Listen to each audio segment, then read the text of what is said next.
Questão 14, US 2013.2, segunda fase. Moi, a questão 14 é aquela que fala que o camarada vai fazer um teste com duas bolas de futebol de salão, que ele vai abandonar cada bola de uma determinada altura, a bola vai cair, vai bater no solo e vai voltar, né? E como a colisão, né, não é elástica, ela sobe a uma altura menor do que a altura inicial. E aí o camarada quer que você compare em cada caso quanto é que foi, né? Em qual caso nós tivemos maior variação da energia cinética e em qual caso nós tivemos maior variação da quantidade de movimento, certo? Então, no primeiro caso, ó, a gente está considerando que a bola foi abandonada a partir do repouso, dessa altura H0, e aí a bola caiu, né? Queda livre, vai atingir o solo com a velocidade V0, após a colisão ela retorna com a velocidade V1 e aí ela vai subir retardado até que ela vai atingir uma altura máxima H1. A mesma coisa no segundo caso, a bola parte da mesma altura inicial de antes, vem em queda livre, vai atingir o solo com a velocidade V0, após o impacto ela retorna com a velocidade que eu estou chamando de V2 e ela vai atingir uma altura máxima agora, H2. Você percebe que H2 é maior do que H1, segundo o enunciado. Então, a nossa primeira lição é o seguinte: como é que a gente relaciona a altura de onde a bola foi abandonada a partir do repouso com a velocidade que ela vai atingir o solo? Ou então, a velocidade que a bola tem após a colisão com a altura máxima que ela vai voltar a atingir. Para relacionar essas grandezas, a maneira mais fácil é você utilizar a conservação da energia mecânica. Vamos lembrar a conservação da energia mecânica? Por exemplo, numa situação super famosa, a bolinha é abandonada a partir do repouso de uma altura H, caindo sob a ação exclusiva da força-peso, que é uma força conservativa, portanto a energia mecânica do sistema se conserva. Se você abandonar essa bolinha a partir do repouso, com que velocidade ela vai atingir o solo? Super simples, uma conservaçãozinha da energia mecânica bem fácil, olha. Energia potencial mais a cinética, no ponto mais alto, né, de onde ela foi abandonada, é igual a energia potencial mais a cinética na posição mais baixa, né, ó, logo antes do impacto. E você facilmente percebe que a velocidade com que ela vai chegar lá embaixo, ó, vai ser a raiz quadrada de 2GH.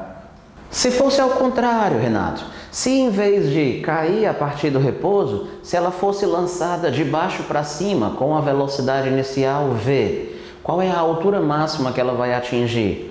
Bom, Moi, seria muito semelhante, né? Porque aí nesse caso, ó, a bola parte com uma certa velocidade e aí ela vai freando até parar. Então, no caso, ó, ela tem uma velocidade lá embaixo, aqui em cima ela parou, né? Para voltar, ela atingiu a altura máxima. Como é que a gente relaciona essa velocidade com que ela foi lançada e a altura máxima que ela vai atingir? Bom, é exatamente uma ideia igual a essa, é conservação da energia de novo. Olha, eu vou escrever a energia potencial mais a cinética da bolinha.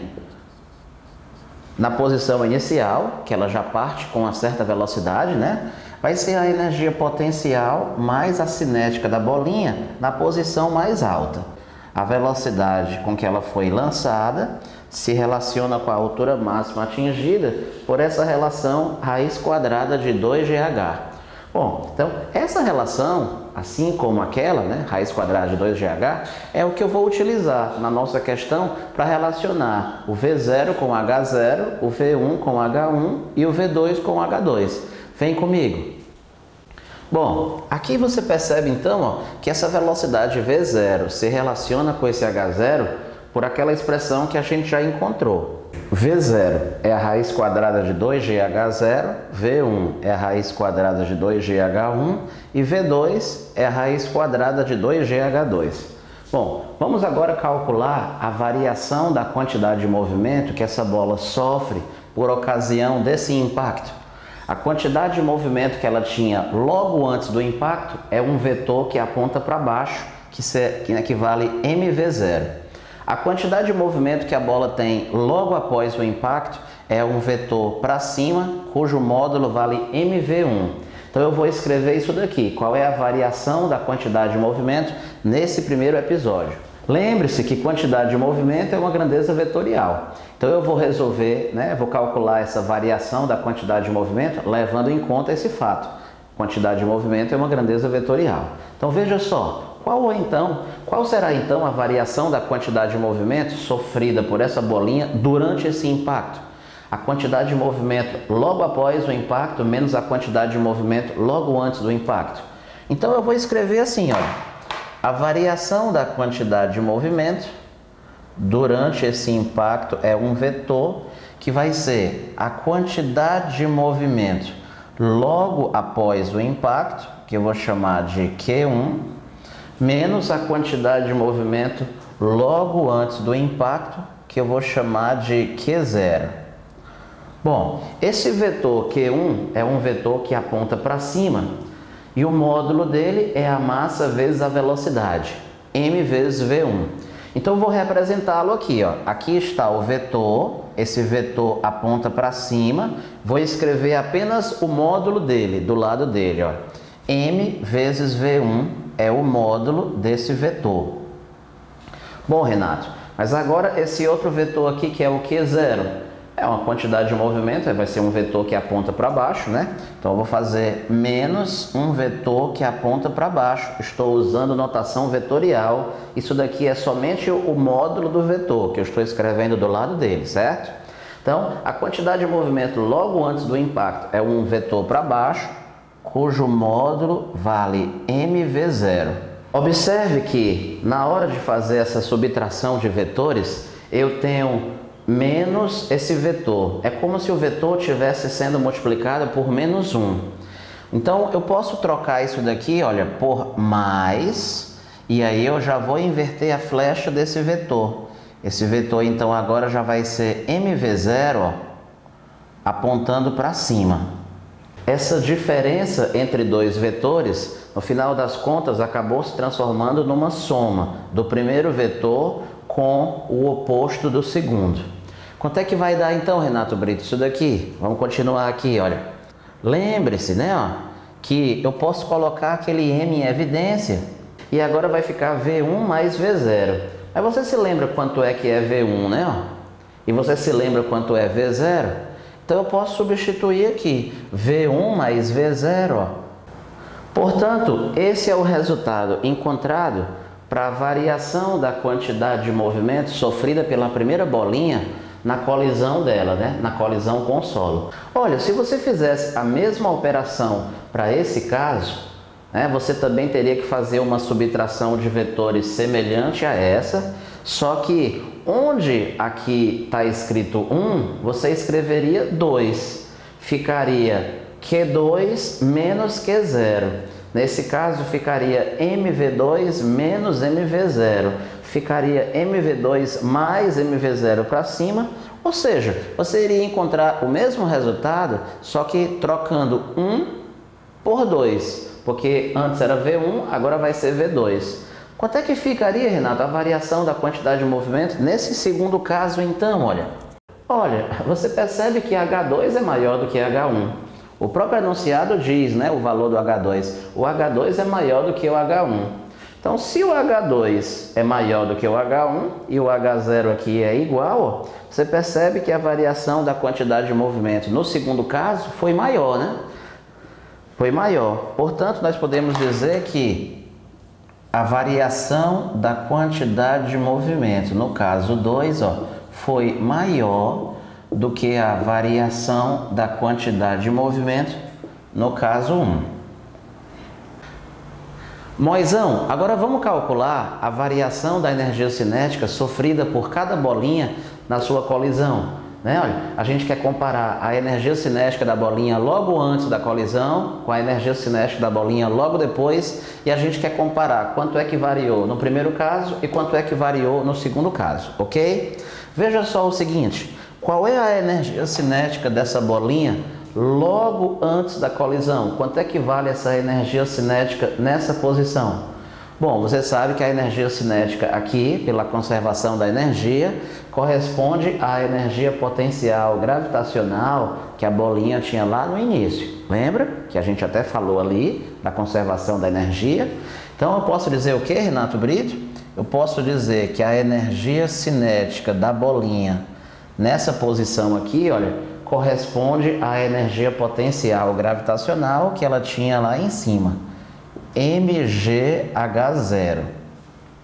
A energia cinética que a bolinha vai ter logo após o impacto corresponde à energia potencial gravitacional que ela vai ter lá em cima. A variação de energia cinética, então, Renato, seria mgh1 menos mgh0, né? No final das contas, esse H1 menos H0, você percebe que vai ser quem aqui na sua figura? Vai ser esse ΔH, ó. Ah, tá. Uma altura menos a outra, a diferença, ó, vai ser esse ΔH aqui, ó. Então, Renato Brito, tá fazendo a conta. E então isso aqui vai dar mg ΔH1, ó. mg ΔH1. Ok, Renato Brito, ok. Bom, se eu for calcular a variação da energia cinética no caso 2, tu percebe que eu vou encontrar, né? Eu vou encontrar uma relação muito semelhante. A energia cinética que a bolinha vai ter aqui embaixo, né? Eu já encontrei ali a energia cinética 0, como eu estou dizendo, né? mgh0. É aquela mesma que eu já tinha encontrado ali antes. E do mesmo jeito, ó, a energia cinética que essa bolinha vai ter aqui embaixo não é exatamente a energia potencial gravitacional que ela vai ter lá em cima. Quando você for calcular a variação da energia cinética nesse outro caso, você vai achar uma situação semelhante àquela lá. Vai ficar mgh2 menos mgh0. Onde tem 1, você vai trocar por 2. Onde tem 0, você mantém. Quanto é que vai dar essa variação no segundo caso? Eu encontrei uma coisa parecida, mgh2 menos h0. Esse h2 menos h0, se você olhar na nossa figura, h2 menos h0 ó, corresponde a esse ΔH aqui, ó, que eu estou chamando de ΔH do segundo caso, ΔH2. De modo que o nosso resultado, então, ficaria mg ΔH2, professor. É mg ΔH2. Portanto, quem vai ser maior? mg ΔH1 ou mg ΔH2? Veja que ΔH1 é maior do que ΔH2. Portanto, mg ΔH1 vai ser maior do que mg ΔH2. Assim, ó, a variação da energia cinética no primeiro caso, vai ser maior do que a variação da energia cinética no segundo caso. Mas, Renato Brito, tu percebeu que essas variações da energia cinética, na verdade, são números negativos? Porque em cada colisão, professor, a energia cinética depois não é menor do que a energia cinética antes? Então, a energia cinética diminui em cada colisão. A energia cinética final é menor do que a inicial. A variação da energia cinética é negativa. Renato, na verdade, esses números aqui são negativos. E a UES, nessa questão, ela não falou que é para comparar o módulo da variação da energia cinética. Ela falou para comparar a variação da energia cinética. Será que é para ser em módulo mesmo? Bom, aí nessa hora entra assim, digamos, talvez um pouco de bom senso. Por exemplo, né? Existem algumas grandezas, algumas situações que a pessoa percebe que, se não for dito nada, que o cálculo realmente não faz sentido que ele tenha sinal. Por exemplo, me diga uma coisa. Se alguém chegasse para você e dissesse, olha, eu tenho 2 carros andando na cidade.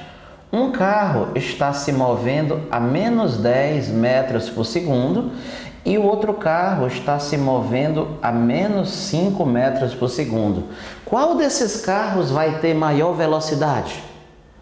Bom, se for com o rigor da aula de matemática, menos 5 é maior do que menos 10. Mas nós estamos numa situação da física, né? Nós estamos fazendo um estudo da física.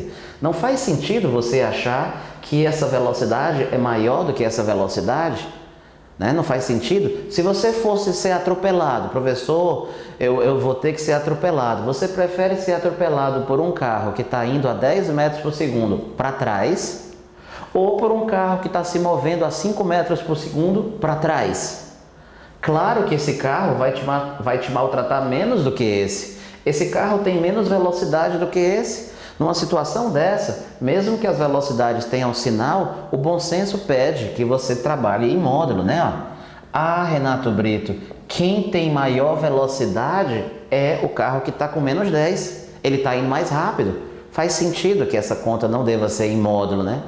Por exemplo, se alguém chegar para você e perguntar o que é maior, uma carga de menos 10 coulombs ou uma carga elétrica de menos 5 coulombs, qual dessas cargas elétricas deve ser a maior? Se fosse com o rigor da aula de matemática, menos 5 é maior do que menos 10. Mas numa pergunta como essa, cabe o bom senso. Qual dessas cargas é maior? Essa carga elétrica é mais forte. Essa carga elétrica tem muito mais poder de atrair ou repelir outras cargas do que essa daqui. É a típica situação que a pessoa percebe que a resposta está se referindo ao módulo, né? Mesmo que não seja explícito, mesmo que ninguém tenha falado, claro que é uma comparação que você faz em módulo. Claro que essa carga é maior do que essa.